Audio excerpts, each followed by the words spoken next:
Muito bem. Agora vamos à camada física do modelo OSI, capítulo 8. Ok? Aqui é a agenda. Vamos ver a função dos protocolos da camada física, como servindo como suporte para a comunicação de dados. Vamos escrever os objetivos da sinalização e da codificação, que é feita pela camada física. Qual a função dos sinais que são utilizados para representar os bits, né? Identificando as características básicas do meio físico, que pode ser rede com fios de cobre, fibra ótica, rede sem fio, e a utilização geral desses meios físicos. Okay? Bom, falando dos protocolos e serviços. Primeiro, onde fica a camada física? A camada física ela fica diretamente ligada à parte física da rede, ou seja, sejam os cabos, as antenas, os equipamentos, os fios que ligam os equipamentos. Tá? Essa é a camada física. No caso, na camada física, as coisas acontecem através de uma comunicação que pode ser um sinal elétrico, um sinal óptico, ou seja, é totalmente diferente da comunicação humana. Tá? Então existe uma codificação e uma sinalização, um preparo para esse sinal que vem das camadas superiores, utilizar e bem utilizar esse tipo de meio. Tá? E ao sinalizar, ao codificar, as coisas podem ser bem diferentes daqueles números binários bonitinhos que a gente viu até agora nas camadas superiores. Tá? Ou seja, no mundo real, no fio, na fibra ótica ou no sinal eletromagnético, o formato desses sinais pode não ser aquela ondinha quadrada que a gente idealiza para os zeros e para os uns. Tá certo? Existem muitas coisas que acontecem aí, uma engenharia para colocar esse sinal na rede para se comunicar rápido, tá certo? Para lidar com os erros, principalmente o equilíbrio entre a velocidade e os erros. Tudo isso é feito pelo hardware e pelos protocolos da camada física. A camada física ela se comunica com a subcamada MAC da camada de enlace, tá certo? E vocês veem que os consórcios que produzem esses protocolos, que são responsáveis por estudar e escrever esses protocolos de comunicação da camada física, são consórcios geralmente ligados ao hardware, que é o ISO, o I3E, a ANSI, ITU, EIA, TIA e até o FCC, no caso dos Estados Unidos. Tá? E a camada física, ela está intimamente ligada, os protocolos e hardware da camada física está intimamente ligado a quais os sinais que você vai utilizar, quais os conectores e cabos, ou seja, os padrões são construídos de acordo com as tecnologias que você vai utilizar. Certo? Vamos ver cada uma dessas coisas. Então, quais são as três funções fundamentais da camada física? Primeiro, os componentes físicos, certo? Determinar padrões e protocolos para os componentes, um conector, um fio, uma antena, uma fibra. Como é que é isso? Como é que isso deve ser padronizado? Isso está na camada física do modelo ISO-OSI. Tá? Como é que os dados são codificados para poder enfrentar um meio físico desse tipo? Tá? Ou seja, os dados que vêm na camada de enlace, eles vêm bonitinhos, aqueles zeros, aqueles uns, bonitinhos, né?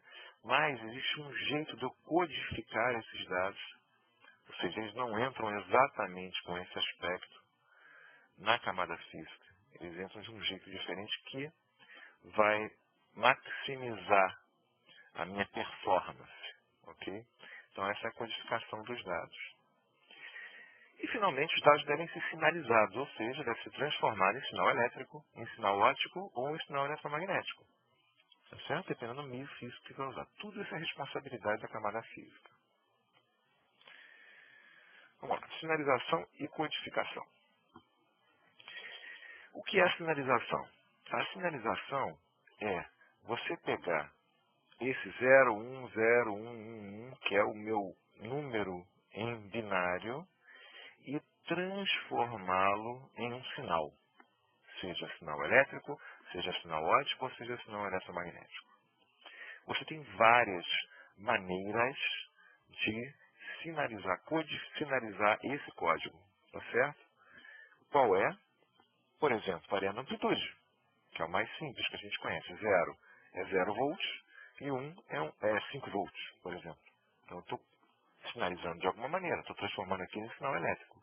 Toda vez que tiver 0 volts, eu tenho o bit 0. Toda vez que tiver 5 volts, eu tenho o bit 1. Essa é a maneira mais simples de sinalizar um byte ou um bit. Tá certo? Posso também variar a frequência. Repara aqui que para o 0 eu estou colocando um comprimento de onda grande. E para o 1, um comprimento de onda com a metade do tamanho. Tá certo? Ou o dobro da frequência. Então, para o 1, eu uso uma frequência 2x. E para o 0, eu uso uma frequência x. Tá certo? E assim eu codifico o meu sinal. Uma maneira, sinalizar assim. Ok? Posso também variar a fase. Tá certo?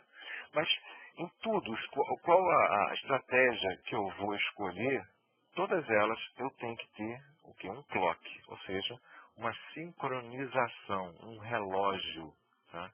Através do qual eu vou poder pegar esse sinal e interpretar esse sinal. Tá certo? Senão ele não vai ter sentido. Se eu não tiver esse tempo aqui marcando, eu não vou saber se isso aqui são 2 zeros ou se é um 0 só. Né? Então tem que ter o clock. O detalhe é que o clock ele pode ser retirado do próprio sinal ou ele pode ser um auxiliar. A gente chama isso de comunicação síncrona ou assíncrona. Síncrona é que tem um clock externo. Assíncrona é que o próprio sinal carrega o clock. Tá certo? Tem suas vantagens e desvantagens, cada uma delas. Aqui a gente tem a sinalização mais simples, tá certo? Que é a sinalização NRZ, Non-Return to Zero. Tá? Esse Non-Return to Zero é porque tem um outro tipo de sinalização que chama Return to Zero. Tá? Que toda vez que eu mudo de bit, eu tenho que voltar para o 0 primeiro. Isso não precisa. Então ela fica bem simples. Tá? É aquela coisa. O 1 é 1 e o 0 é 0. Esse é o NRZ. Tá? É o mais simples que tem, a sinalização mais simples que tem. Aí, então, apresentando como exemplo também, nós não vamos estudar profundamente isso, tá? Um outro tipo de sinalização é a Manchester. Tá? A Manchester é a seguinte, toda vez que eu sinalizo um bit, eu sinalizo pela variação dele. Por exemplo, quando eu quero sinalizar o bit 1, eu tenho que variar de 0 para 1. Quando eu quero sinalizar o bit 0, eu tenho que variar de 1 para 0. Tá certo? Essa variação é que vai me indicar o bit. Ou seja, se eu já estiver no 0, simbolizar o 1 vai ser simplesmente subir para o 1, para uma voltagem maior. Se eu já estiver na voltagem maior, sinalizar o 0 vai ser simplesmente o quê? Voltar para o 0. Agora, se eu tiver numa voltagem alta e quiser de novo representar o 1, eu vou ter que ir para a voltagem baixa e para depois subir de novo. Porque eu tenho 2 1s em sequência, eu tenho que ter 2 subidas. Tá certo?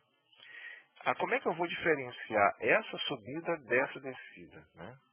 Porque as subidas e descidas representativas, elas ficam bem no meio do tempo de bit, bem no meio do clock. Tá certo? Então são essas que são representativas. Essa que está aqui não representa informação, é apenas um retorno.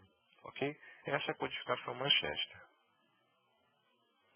Então o sinal fica diferente. né, daqueles zeros e uns originais. E aí está representando graficamente como é que esse sinal chega no meio físico. Né? Tem várias coisas que acontecem nesse sinal, que a codificação vai fazer com que ele fique diferente daqueles zeros e uns que vieram da camada superior. Por exemplo, existe um padrão específico que denota o início de quadro. Então a camada física põe um padrãozinho lá, que é um padrão diferente de qualquer coisa que acontece em termos de dados, só para dizer que aquilo é o início da mensagem, o início do quadro. Tá certo? E a gente tem o conteúdo do quadro em si, que é o que vem da camada de enlace, esse conteúdo codificado e sinalizado, tá certo? E depois tem algo representando o fim do quadro, tá certo? O fim do quadro, ok? Nesse meio do caminho pode entrar ruído, pode entrar alguma coisa que não tem nada a ver com o sinal, e a camada física tem que cuidar de que isso seja minimizado, esses ruídos não entrem para as camadas superiores, tá certo? E esses quadros que ficam aqui no verdinho são o que realmente interessam. Repara que então, para chegar na camada física, eu uso um pouco mais de largura de banda para eu poder preparar aquilo para que os ruídos não me interfiram muito na comunicação. Ok? Logicamente, isso vai ser tanto maior quanto pior for o meio. Por exemplo, na fibra, a gente precisa de menos esse tipo de cuidado. No fio, um pouquinho mais de cuidado. E no wireless, um cuidado bem maior. Tá certo? Muito bem, vamos ver o que significa codificação. Codificação não tem a ver com a sinalização. Tá? A sinalização é colocar os bits no meio físico. A codificação é representar aqueles bits com um código diferente. Por exemplo, é como se eu fosse representar um número 10 por um número diferente. Por um número 110. Vai representar o número 10. Mas tem vantagens em colocar essa representação. Tá certo? Então, aqui ele está colocando graficamente que o 1111 tá, seria representado por 10, 10, 11, 00, 01. Então, esse código aqui, na verdade, ao ser jogado para a camada de enlace, vai ser jogado assim. Se isso chega da camada de enlace, vai ser jogado na camada física assim. Tá? Por quê? No caso aí, uma explicação desse exemplo em particular é que o meio físico ele é muito menos sujeito a ruídos se há variações. Se eu coloco uma coisa constante, os ruídos vão pesar mais para mim. Quando eu tenho variações, os ruídos pesam menos. Tá? E aqui está o exemplo de uma codificação que chama 4B5B, ou seja, 4 bits são transformados em 5 bits, na verdade. Então você vai gastar mais banda ao codificar, tá certo? Em retorno, você vai ter uma maior prevenção a ruídos. Ok? Então, em vez de representar tudo 0, a gente representa 0. Esse 001 vai ser representado por esse código, tá certo? E assim por diante. Então, para todos os valores, 2 elevado a 4 valores, tá? Dos códigos em 4 bits, vão ser associados um código em 5 bits. Repara que tem um monte que são inválidos. Então, se chegar uma informação dessa na placa de rede, ela vai descartar. Tá certo? E aí, o início do fluxo, o fim de fluxo, como a gente já tinha dito no slide anterior, tá? Transmissão de erro, ok? Esse 4B, 5B é muito usado. Falamos um pouquinho de largura de banda. Vamos ver agora o que vem a ser isso. A largura de banda, ela mede, é como se fosse uma avenida, ela mede a quantidade de bits que pode passar numa determinada meio físico por segundo. Tá certo? Então, quanta informação pode fluir aí de um lugar para o outro, num determinado intervalo de tempo? Tá certo? Quantos bits por segundo? Então, você contrata uma operadora de internet, ela vai te fornecer 10 megabits por segundo. Essa é a sua largura de banda. Tá? Mas dependendo do local, da camada do modelo OSI, onde eu esteja medindo isso, essas coisas podem ser bem diferentes. Tá certo? A gente chama de throughput a largura de banda, tá, que acontece realmente no meio físico. Tá certo? Quantos bits por segundo eu consigo transmitir no meio físico, já sinalizado, já codificado. Tá certo? E o goodput é o quanto de informação eu consigo transmitir, já tirando todas as gorduras que as camadas colocam naquele dado. Tá certo? Graficamente.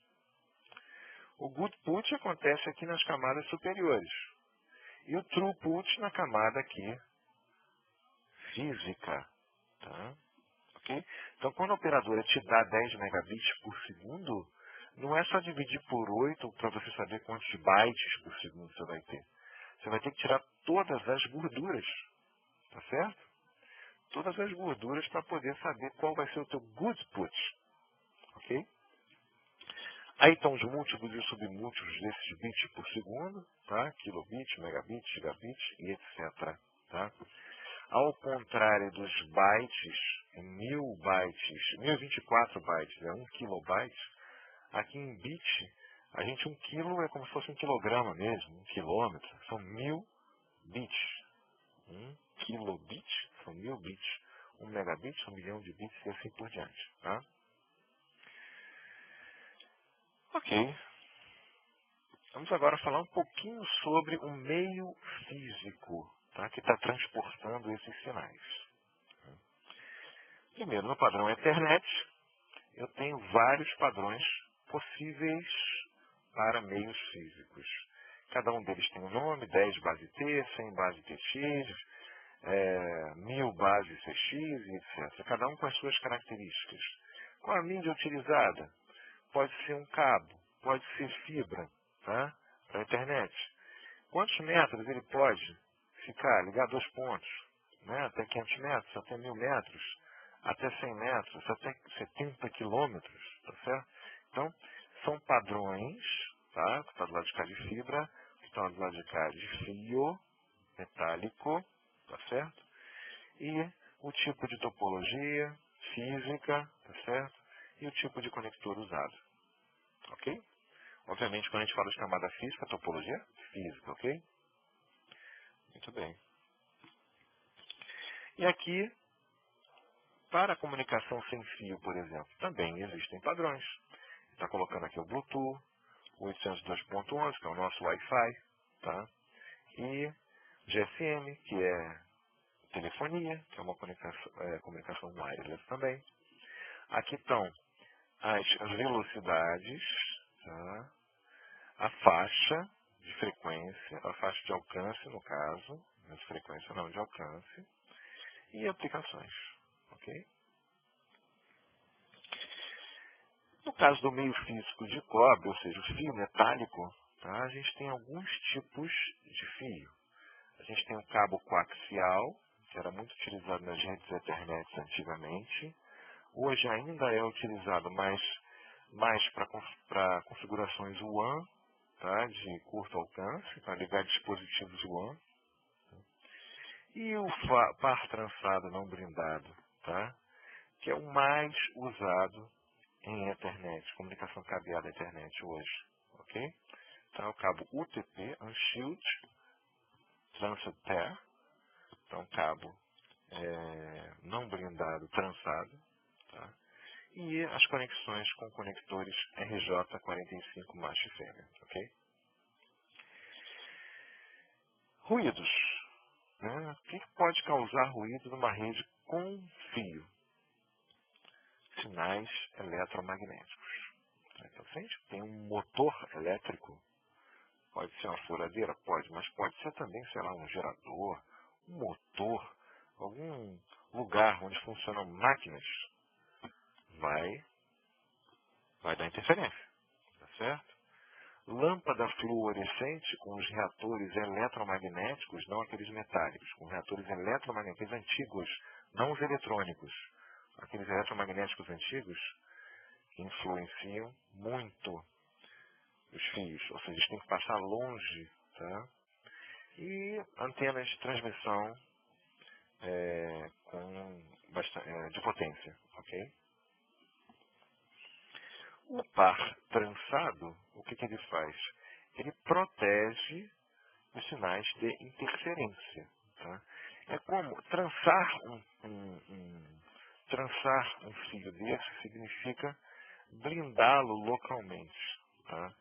Ou seja, eu tenho, por exemplo, um sinal positivo indo por esse laranja, por exemplo. O sinal positivo vai pelo laranja e o sinal com a fase invertida, o negativo, vem pelo branco-laranja, tá certo?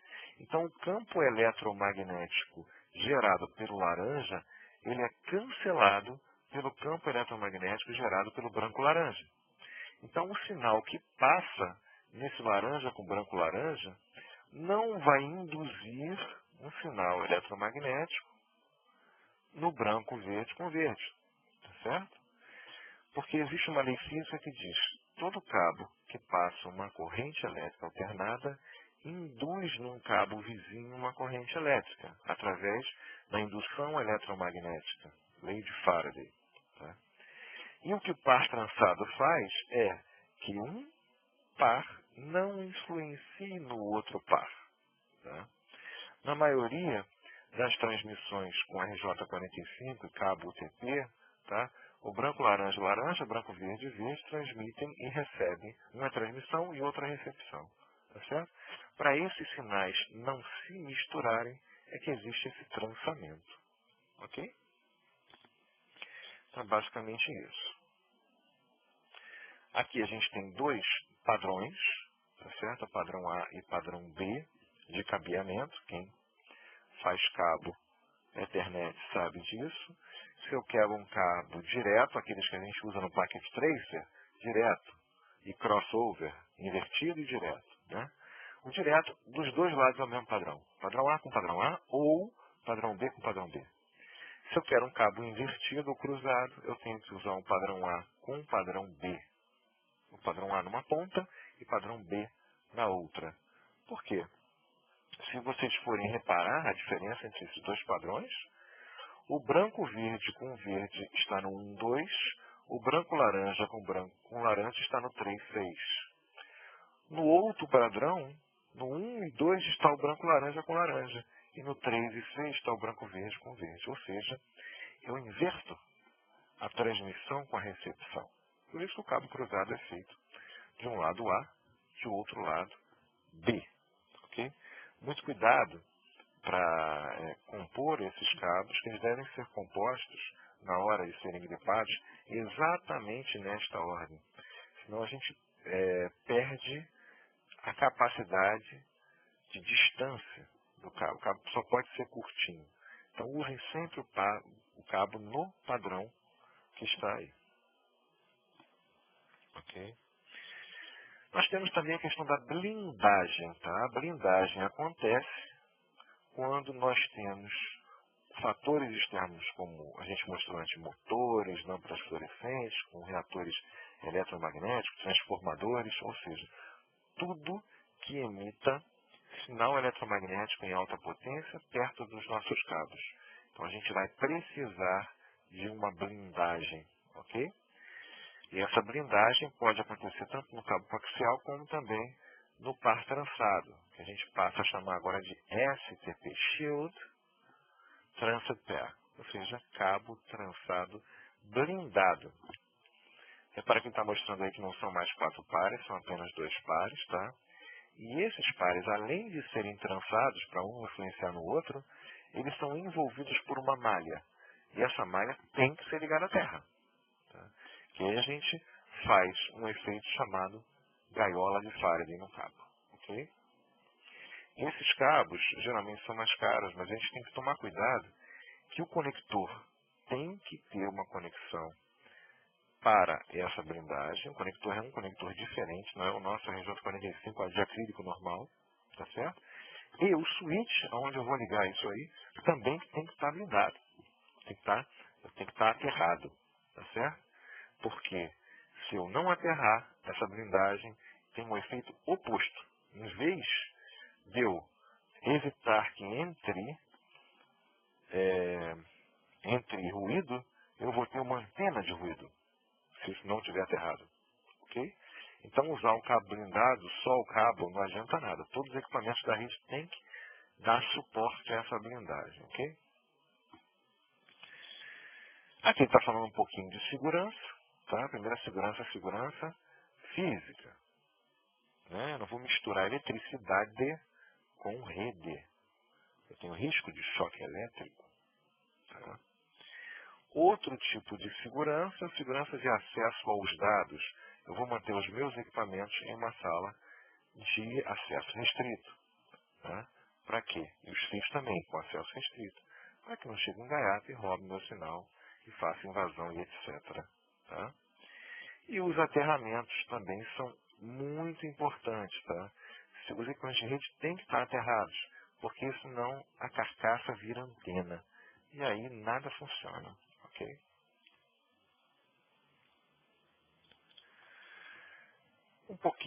Falando um pouquinho agora da fibra ótica, tá? A fibra ótica ela é construída. A fibra ótica, na verdade, é um fio de vidro flexível. Tá? Dentro desse fio, esse fio fica no núcleo do encapsulamento físico aí da fibra ótica, e existem várias camadas para evitar que esse fiozinho ele se quebre, ele dobre de maneira que não deva ser dobrado.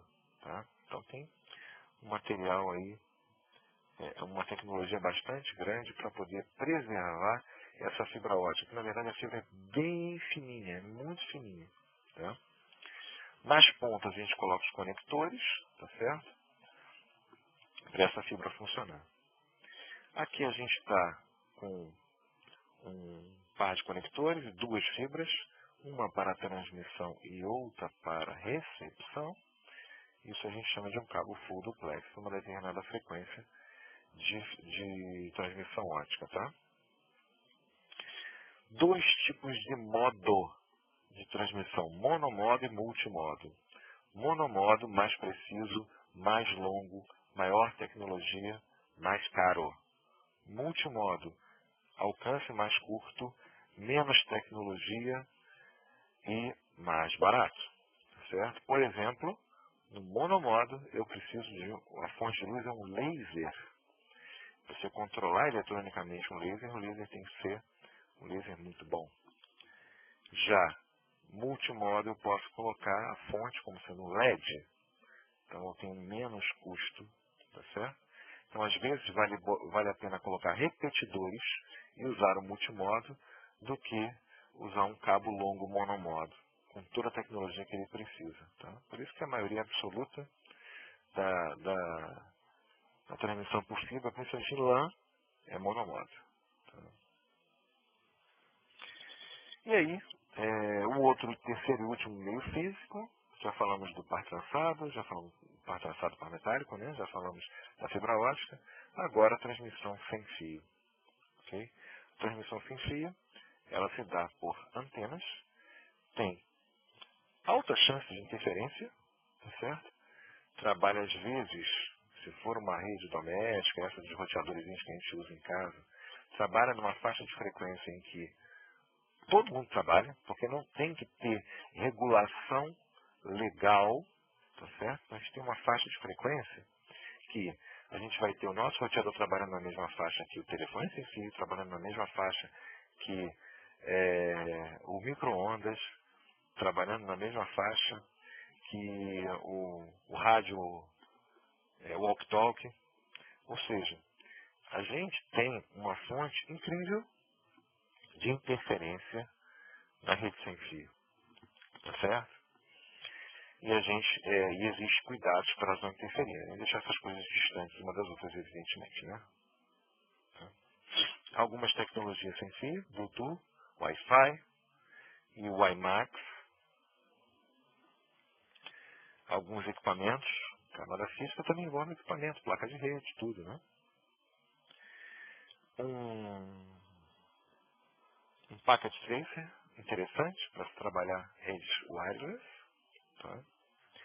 Aqui eu vou falar um pouquinho mais sobre os cabos UTP, mais em detalhes, que é o que a gente mais vai usar. A gente vai trabalhar realmente preparando esses cabos frequentemente. Tá? Ele fala do conector RJ45, da tomada, tá? E do PET panel, que são de bloco point down. Maneira correta é a da direita de se grimpar um conector RJ45, maneira errada. Ok? Aqui, as pontinhas os conectores das fibras óticas também. Monomodo, multimodo, full duplex, half duplex. Tá? E uma atividade de laboratório. Construir esses conectores, que é interessante vocês fazerem em sala de aula. Construir um cabo, né? Cabo de rede Ethernet. Ok? E então, o nosso resumo. E com isso a gente finaliza a aula da camada física.